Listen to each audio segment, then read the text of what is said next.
Hari ini kita akan teruskan serial khotbah kita tentang doa yang diajarkan Tuhan Yesus, doa Bapa kami. Kalimat yang kedua, dikuduskanlah namamu. Mari kita membaca satu ayat saja firman Tuhan dalam Injil Matius pasal 6 ayat yang ke-9. Kita membaca bersama-sama 1, 2, 3.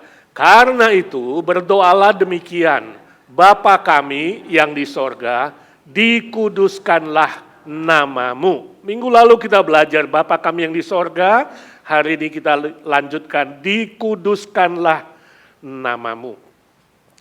Saya baca sebuah cerita tentang seorang bisnismen yang ikut tur ke Israel.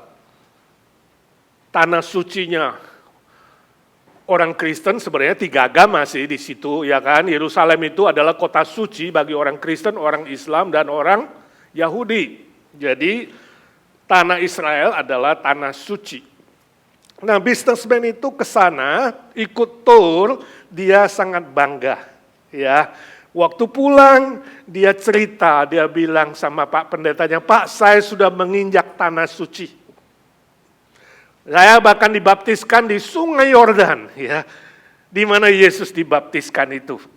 Dan juga saya bawa pulang sebotol air dari Sungai Yordan yang dikenal dengan air suci."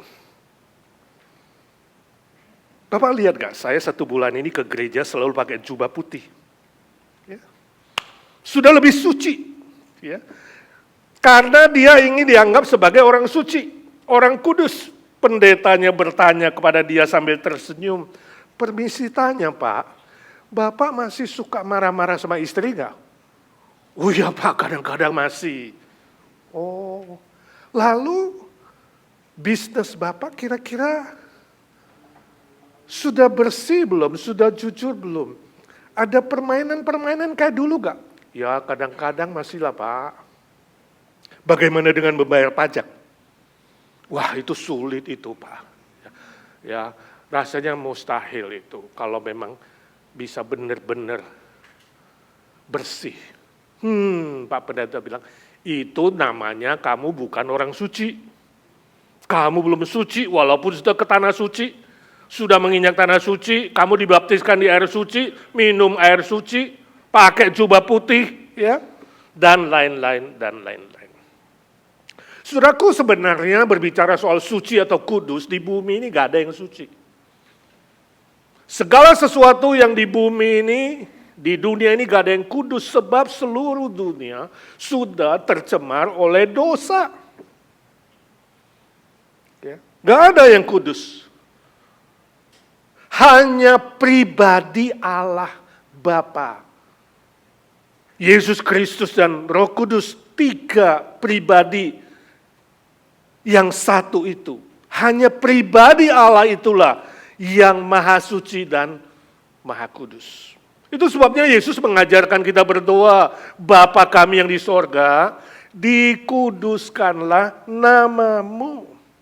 Nama Allah Bapa itu nama yang kudus. Apa artinya?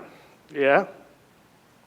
Tentu hal kudus ini tidak ada hubungannya dengan nama atau term atau istilah panggilan Allah itu, ya.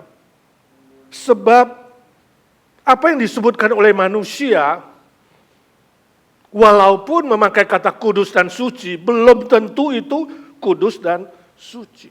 Jadi dikuduskan namamu di sini bukan soal nama yang disebut-sebut oleh manusia, mau sebut berapa kali pun. Contoh misalnya pada perjanjian lama, Musa waktu dipanggil oleh Allah untuk membebaskan Israel, dia bertanya, kalau nanti mereka tanya, "Siapa namamu Tuhan?" Lalu Tuhan bilang apa? Dia akan menyebutkan satu nama, tapi Tuhan bilang, "Akulah aku." Terjemahan yang lebih akurat, "Aku yang sudah ada akan ada selama-lamanya." Jadi gak ada permulaan, gak ada akhir, kekal. Aku adalah aku, Allah yang kekal selama-lamanya, yang selalu ada. Dalam bahasa Ibrani kemudian dituliskanlah 4 huruf yang dianggap oleh orang Yahudi itu huruf yang suci. JHWH, YHWH. Gak ada kata konsonannya, vokalnya, hanya konsonan, 4 konsonan, gak ada vokalnya. Gak bisa dibaca. Jadi ada orang baca Jehovah, Yahweh, ya, dan sebutan-sebutan yang mirip. Tapi bagi orang Yahudi itu terlalu suci, terlalu kudus, jadi gak boleh disebut. Maka setiap orang Yahudi membaca Alkitab Perjanjian Lama, ketemu 4 huruf konsonan ini, YHWH, mereka akan membacanya Adonai. Tuhan Allah yang Maha Kuasa, pencipta langit bumi. Dari mulut yang tidak kudus ini gak berani menyebutkan 4 huruf yang dianggap kudus. Kalau saudara belajar Ibrani, rata-rata setiap kata itu 3 huruf konsonan. Tapi untuk nama Allah 4 huruf. Adonai. Ya. Terlalu suci untuk disebutkan. Contohnya misalnya kalau orang Jawa itu menyebut Allah itu Gusti, ya kan? Gusti. Ya. Kalau salah orang Batak bilang Debata. Yang terlalu besar, yang maha segala-galanya. Mereka takut menyebutkan nama yang sesungguhnya, jadi memakai panggilan seperti itu. Mulai nangkap gak sih? Bahwa nama Allah terlalu besar untuk dipasang hanya sebuah kata. Contoh misalnya masih ingat waktu Pak SBY jadi presiden? Ya, sekarang SBY singkatan apa, saudara? SBY. Surabaya sih. Si Bayu, SBY. Ya kan? Si Bayi juga SBY. Ya. Sebaya, umur yang sebaya juga SBY. Surabaya tadi kan. Selamat bersama Yesus, SBY juga.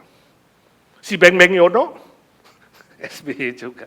Jadi daripada salah sebut nama presiden, daripada dipanggil SBY, mereka sebut apa? Pak Presiden. Kita sebut Pak Presiden, jadi gak mungkin salah. Tapi poinnya apa, saudara? Jangan ribut soal nama, itu maksudnya. Jangan debat soal nama. Nama Allah itu siapa sih? Nama yang paling besar siapa sih? Itu menjadi perdebatan. Sebab Allah kita terlalu besar untuk dipasang sebuah nama. Dia tidak terbatas oleh sebuah nama. Yang Yesus ingin ajarkan di sini bukan soal nama itu saja, tapi yang Yesus ajarkan adalah kepribadian Allah yang maha besar, natur Allah yang maha besar, karakter Allah yang maha besar, yang maha sempurna itu. Itu sebabnya dalam Alkitab memakai banyak sekali nama untuk menyebutkan, sebutan untuk menyebutkan Allah Bapa yang maha besar dan maha kekal itu. Jadi gak ada satu nama yang mutlak, gak ada satu nama yang dianggap paling suci, paling kekal, paling mulia, paling benar. Gak ada, jangan ribut soal nama. Nama dan karakter Allah itu menyatu dengan kepribadiannya. Pepatah Indonesia bilang, macan mati meninggalkan belang. Manusia mati, itu artinya manusia mati meninggalkan nama. Jadi nama dan karakter itu sebenarnya menyatu. Bagi Allah itu sebuah kesatuan, nama dan karakter. Tapi manusia belum tentu. Ada yang namanya soleh, tapi suka ngomong jorok dan maling. Ada yang namanya murni, tapi suka bohong. Ada yang namanya harum, tapi hidupnya brengsek. Sebaliknya ada yang namanya si elek, tapi hidupnya baik dan benar. Manusia. Ya. Pepatah Inggris mengatakan, good name worthy of our praise. Nama yang baik layak kita apresiasi, kita puji. Ya. Itu sebabnya istilah dikuduskanlah namamu. Sekali lagi, bukan soal panggilan, bukan soal nama. Ketika saudara berdoa, dikuduskanlah namamu. Jangan fokus kepada satu nama. Bukan itu maksud Tuhan. Tapi dikuduskanlah namamu Bapa. Artinya apa? 2 hal kita pelajari hari ini. Yang pertama, sebuah pengakuan bahwa Allah Bapa kita layak dipuji dan disembah. Ada sebuah confession, ada sebuah pengakuan dalam hati kita, dalam jiwa kita. Di bumi ini, dengan mulutku, dengan hidupku, gak ada yang layak saya puji dan saya sembah. Hanya Bapa di sorga, pencipta langit dan bumi yang menyelamatkan aku di dalam Kristus. Dia satu-satunya, gak ada yang lain yang patut disembah dan dipuji. Pengakuan itu, ya.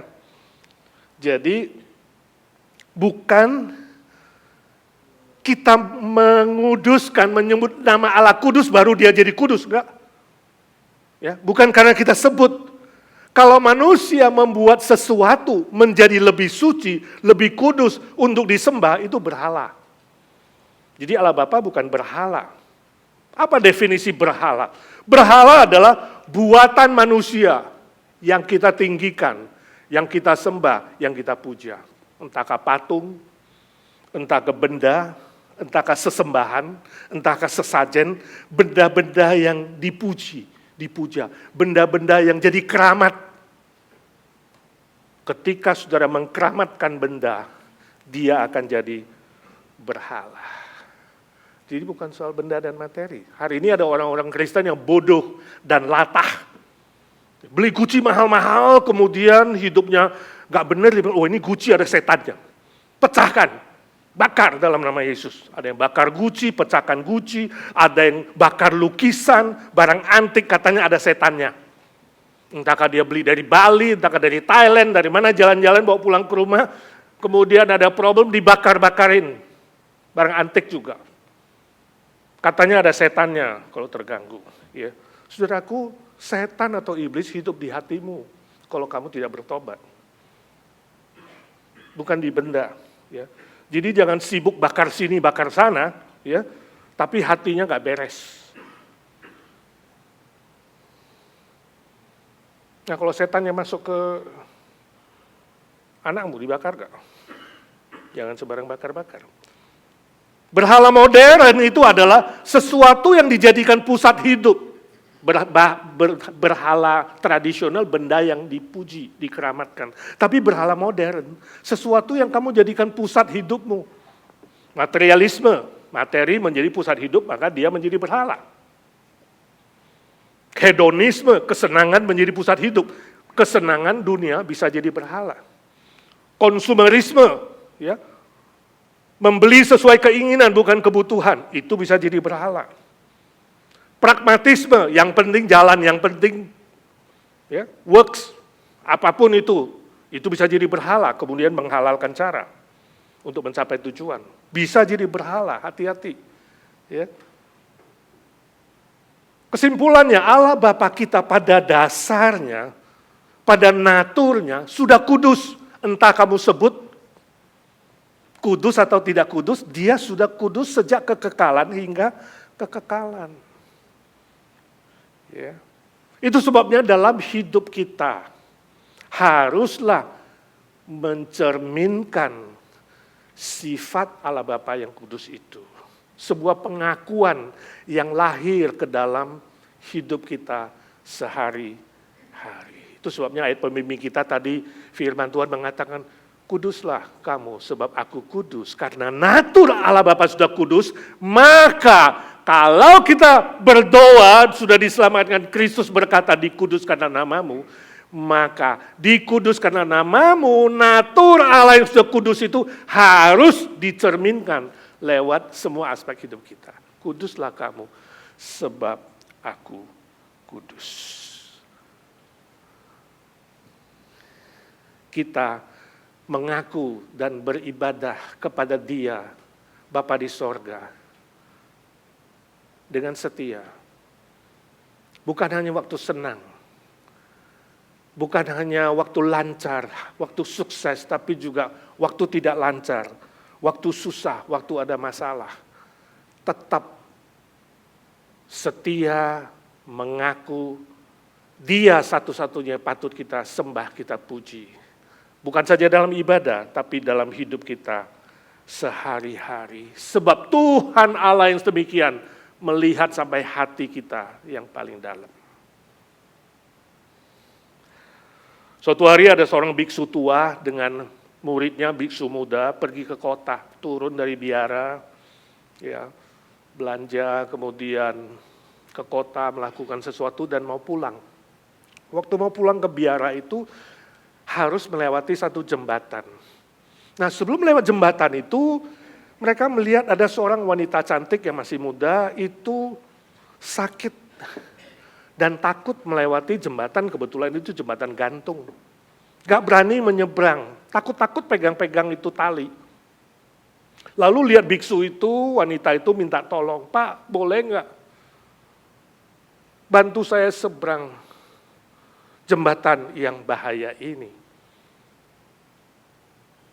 Biksu tua kemudian menawarkan pertolongan, satu-satunya jalan karena dia wanita muda yang lemah dan sakit, terpaksa harus digendong bukan dituntun. Maka wanita itu digendong di punggungnya dan bersama biksu muda itu mereka membawa wanita itu menyeberang. Sampai di seberang jembatan diturunkan wanita itu, kemudian berdua, biksu tua dan biksu muda pulang ke biara.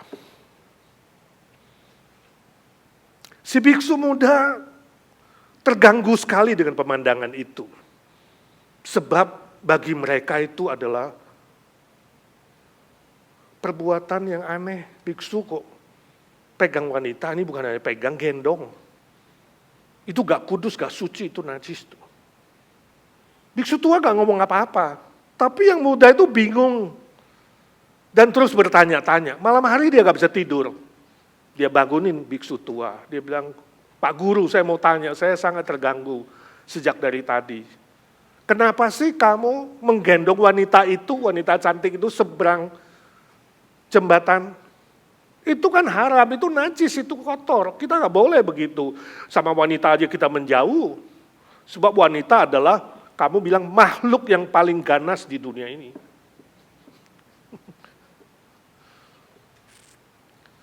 Si Pak Guru tersenyum, dia bilang, "Sejak tadi saya sudah turunkan wanita itu di seberang jembatan.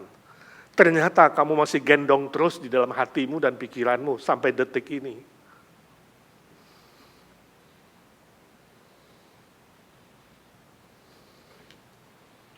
Jadi siapa yang najis, Pak Guru atau murid?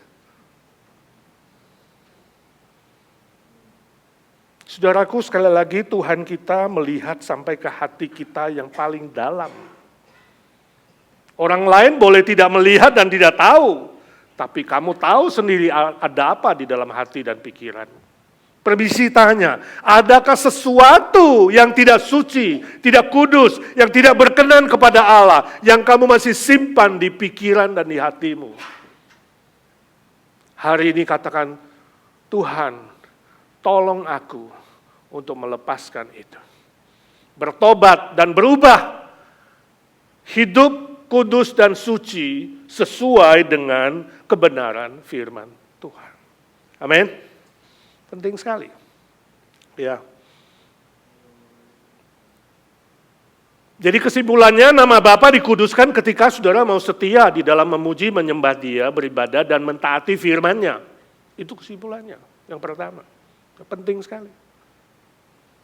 Dr. Paul Tournier, seorang dokter yang terkenal di Amerika, dia juga penulis buku, dia menulis sebuah buku judulnya Doctor's Casebook, sebuah buku tebal tentang kasus-kasus yang dia layani, Doctor's Casebook.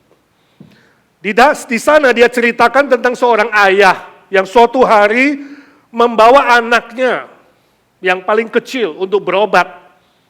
Dia punya beberapa anak. Dan anak perempuannya yang paling kecil itu sakitnya paling parah. Sebab dia itu termasuk tanda kutip idiot. Berobat berapa kali, kemudian suatu kali sang ayah bawa anaknya, dia bilang sama dokternya, sudah gak tahan, dia bilang, "Dok, saya benar-benar sungguh kecewa dan menyesal." "Loh, kenapa?" "Sebenarnya hidupku tidak akan ada begitu susah, banyak susah seperti hari ini, kalau anak ini gak dilahirkan." Dokternya tersenyum dan geleng-geleng kepala. Ya. melihat seorang ayah yang menyesali hidupnya karena ada seorang anak yang sakit. Dalam hatinya, kalau bisa dia ingin merawat anak itu.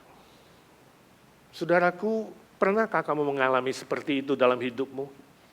Kamu merasa kecewa dengan persoalan yang ada. Kamu merasa menyesal dengan apa yang Tuhan titipkan kepadamu di muka bumi ini. Sehingga kau tidak mudah untuk bisa berkata, Bapa kami yang di sorga, dikuduskanlah namamu, sebab kamu melihat hidupmu penuh dengan problem dan masalah. Bagaimana saya bisa hidup menguduskan Bapa dalam hidupku, padahal aku punya banyak persoalan. Kemudian muncullah kekecewaan, penyesalan, dan keputusasaan. Ini contoh seorang bapak di dunia yang mengecewakan dan menyesali juga hidupnya. Pernahkah saudara mengalami seperti itu? Ingat, Bapa kita di sorga bukan seperti Bapa duniawi.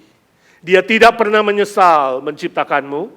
Dia tidak pernah menyesal atau putus asa telah memilihmu dan menempatkanmu di muka bumi ini. Dia selalu Maha Kudus, Maha Baik, Maha Kasih, Maha Kuasa, dan Maha segala-galanya. Yang kedua, ketika engkau berdoa dan berkata dikuduskanlah namamu, artinya ada sebuah tekad. Tadi sebuah pengakuan. Sekarang sebuah tekad untuk hidup memuliakan Bapa di sorga. Jadi ini masalah tujuan hidup. Kalau Tuhan memperpanjang hidupmu dan memberimu kesempatan bisa terus berdoa, Bapa kami yang di sorga, dikuduskanlah namamu, tujuannya apa? Firman Tuhan dalam 1 Korintus 10:31 mengatakan, apapun yang kamu lakukan, makan, minum, dan apapun yang kamu lakukan, lakukanlah untuk kemuliaan Bapa di sorga. Itu tujuan. Jadi hari ini sebagai orang Kristen kita harus mengerti, Tuhan, untuk apa aku di dunia ini? Tujuannya apa? Tujuan orang percaya adalah memuliakan Bapa di sorga. Kalau saudara belum percaya, tujuan Tuhan taruh kamu di bumi ini supaya kamu mengenal Kristus dan menerima keselamatannya. Tapi kalau saudara sudah menerima keselamatannya, tujuan hidupmu haruslah memuliakan Bapa di sorga. Bapak Reformator Martin Luther pernah ditanya, bagaimana Allah dikuduskan dan dihormati di tengah-tengah manusia? Dia menjawab, ketika prinsip hidup kita dan praktek hidup kita, atau doktrin hidup kita dan tingkah laku kita adalah sama sesuai firman Tuhan. Itulah Kristen yang sejati, itulah hidup yang takut akan Tuhan dan menghormati Tuhan. Izinkan saya mengulang cerita ini, saya bisa lupa teman saya seorang pendeta yang ditodong di Grogol, Jakarta. Waktu itu dia bilang di Jakarta, dia setir dari Grogol menuju Tomang Raya itu, dia belok, dia ditodong. Kacanya buka, waktu mau belok, dia ditodong. Orang minta uang kecil, dia ditodong, ditaruh sebuah belati di perutnya. Dan penodong itu bilang, minta uangmu dan jam tanganmu. Dia keluarkan dompetnya, buka jamnya, kasih cashnya. Dia bilang, kembalikan ID saya, KTP apa jangan diambil. Saya ini pendeta. Lalu orang yang nodong itu bilang, oh Bapak pendeta, saya juga Kristen. Dia ambil uangnya, dia lari. Dan jamnya hilang. Kristen, tapi uang dan jam tangan tetap diambil. Ini sebuah contoh. Kristen itu nama. Kristen itu mungkin prinsip atau doktrin dia, tapi prakteknya belum tentu Kristen. Jadi Martin Luther bilang, orang Kristen yang sejati adalah Kristen dalam doktrinnya, juga Kristen di dalam perbuatannya. Ajaran firman Tuhan dan praktek hidupnya sama, sehingga orang memuliakan Bapa di sorga. Kalau kamu bilang Kristen tetap maling, orang bilang Kristen begitu sih, Tuhannya Tuhan apa sih? Jadi Bapak dipermalukan, bukan dipermuliakan. Ini yang terjadi. Ya, di luar sama-sama Kristen ribut. Lalu sama-sama ngaku Kristen. Bahkan sampai di pengadilan bisa terjadi, ya. Sampai hakim bingung, kamu Kristen, kamu ngaku Kristen. Kok begini, gak bisa berdamai? Malu kita. Ya. Permisi tanya, selama ini hidupmu itu memuliakan Bapa sehingga orang lain ikut memuji Tuhan atau mempermalukan nama Tuhan? Sebab anak mencerminkan Bapa. Jadi sebuah tekad, kalau kita bilang dikuduskanlah namamu Bapa, ada sebuah tekad, mulai hari ini Tuhan, hidupku harus berbuah, memuliakan Bapa di sorga. Seperti kata Yohanes 15 ayat 8, berbuah banyak bagi kemuliaan Bapa di sorga. Saya baca sebuah cerita, suatu hari ada 2 orang pasien masuk rumah sakit, tinggal di kamar yang sama, si A itu badannya sangat lemah, gak bisa bangun, hanya tiduran saja, lemes. Si B, ranjang kedua itu dekat jendela, ya. Dia menjauh dari jendela si A. Nah B itu kemudian kenalan dengan A, dia mulai cerita, ayo kita saling bagi cerita. Ceritanya berdua ini jadi teman, berbagi cerita. Cerita pengalaman, cerita kehidupan dia, cerita sakit penyakit. Si A itu kena paru-paru yang sudah, si B kena paru-paru cukup parah, si A itu gak bisa bangun. Lemah, tinggal tunggu mati. Menurut dokter dia bilang dia tinggal tunggu mati. B kesian yang di jendela itu, dia masih bisa bangun. Jadi setiap sore dia duduk di ranjangnya, dia lihat keluar jendela. Dan mulai cerita kepada temannya, si A. Dia bilang, you tahu nggak di dua jendela itu bagus sekali. Ternyata ada sebuah kolam yang indah. Ada air meluncurnya.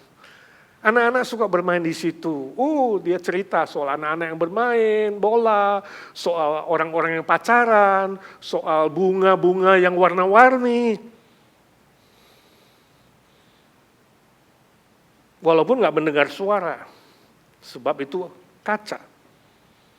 Si A itu terhibur.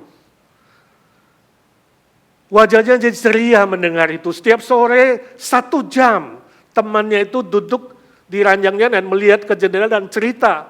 Dia terhibur. Setiap hari dia tunggu cerita yang demikian. Macam-macam yang dia bisa cerita. Tentang orang naik sepeda, tentang orang yang main bola, macam-macam. Pohon-pohon, bunga-bunga. 1 jam setiap hari. Gak rasa si pasien A ini gak mati-mati, seminggu, 2 minggu, 3 minggu. Loh, dokter bilang bentar lagi mati nih, kok udah berbulan-bulan gak mati-mati. Ya. Jadi rupanya cerita si B yang dari jendela itu memberi dia semangat hidup, memberi dia gairah. Nah suatu hari si B duduk lagi sore itu di jendela, dia cerita tentang di luar jendela itu ada parade. Hari ini ada parade bagus sekali. Dia cerita parade, orang main gendang, ya, orang kemudian nyanyi-nyanyi, pakai bendera. Dia cerita banyak tentang parade yang indah. Wah ceria sekali si A itu senang. Ceritakan detailnya, lagunya apa? Saya nggak dengar lagunya, dia bilang, tapi luar biasa. Ramai sekali, panjang sekali, cerita semua secara detail. Besok paginya ketika suster masuk ingin memandikan mereka, si A lihat si B temannya sudah gak di sana. Lalu dia tanya, temanku mana? Maaf, sakit paru-parunya tambah parah dan dia meninggal. Wah sedih sekali si A. Sedih sekali kehilangan seorang teman. Tapi dia masih merindukan cerita pemandangan di luar. Lalu dia bilang, suster boleh gak minta tolong, saya pengen pindah ke ranjang situ dong dekat jendela. Oh boleh. Jadi dengan susah payah dia yang bed rest itu dipindah ke ranjang dekat jendela itu. Tolong bantu saya. Kasih duduk, saya pengen lihat pemandangan di luar jendela. Lalu dibantu duduk. Dia lihat sebuah tembok saja. Pemisah kamar dengan kamar lain. Loh, bukankah di sini tadinya ada kolam, ada air mancur, ada pohon, ada bunga, dia cerita semua. Suster itu tersenyum, dia bilang, ini kamar yang sama kok. Sejak awal hanya sebuah tembok. Teman saya cerita, temanmu hanya melihat dengan imajinasinya. Sebab sesungguhnya matanya pun sudah mulai kabur. Lalu si A bilang, oh alangkah indahnya, aku punya seorang teman yang sedemikian. Di dalam kelemahannya, si B tetap menjadi berkat bagi si A yang hampir mati. Permisi tanya, apakah hidupmu selama ini menjadi batu sandungan, menjadi ejekan, menjadi sesuatu yang memalukan nama Tuhan, atau menjadi berkat? Apa yang sudah saudara lakukan bagi orang lain, sehingga nama Bapa bisa diceritakan, dipuji dan dipuja? Pepatah berkata, berbagi kesusahan hanya mengurangi setengah dari penderitaan. Jadi kalau ceritamu selama ini yang susah-susah, untuk temanmu yang susah-susah, mungkin hanya mengurangi susahnya setengah. Dia akan bilang, ya ternyata di dunia ini bukan hanya aku susah, orang lain juga susah. Jadi susahnya kurang setengah. Tapi kalau kamu berbagi kebahagiaan, itu melipat gandakan sukacita dan bahagia. Bukan saja penderitanya hilang, tapi memberi sukacita dan bahagia yang 2 kali lipat. Sebab memberi lebih bahagia daripada menerima. Sebab itu saudaraku, ketika engkau berdoa, dikuduskanlah namamu. Ambil sebuah tekad, ya Tuhan tolong saya mulai hari ini. Saya ingin hidup saya menjadi berkat yang konkret nyata bagi orang lain. Bukan omong tok, tapi melalui seluruh aspek hidupku, melalui perbuatanku. Dan yang belum selamat, boleh diselamatkan. Saudara bisa bayangkan kalau si B itu kemudian bercerita Injil, maka temannya pun akan diselamatkan. Dan disambut Tuhan Yesus pulang ke sorga. Mari kita berdoa. Ya Tuhan Yesus, suara hamba-Mu sudah berhenti. Biarlah suara Roh Kudus terus bekerja di hati dan pikiran kami. Tolong ingatkan kami bukan hanya menjadi pendengar-pendengar firman, tapi kami menjadi pelaku-pelaku firman. Dalam nama Tuhan Yesus kami berdoa dan memohon berkat Tuhan. Amin.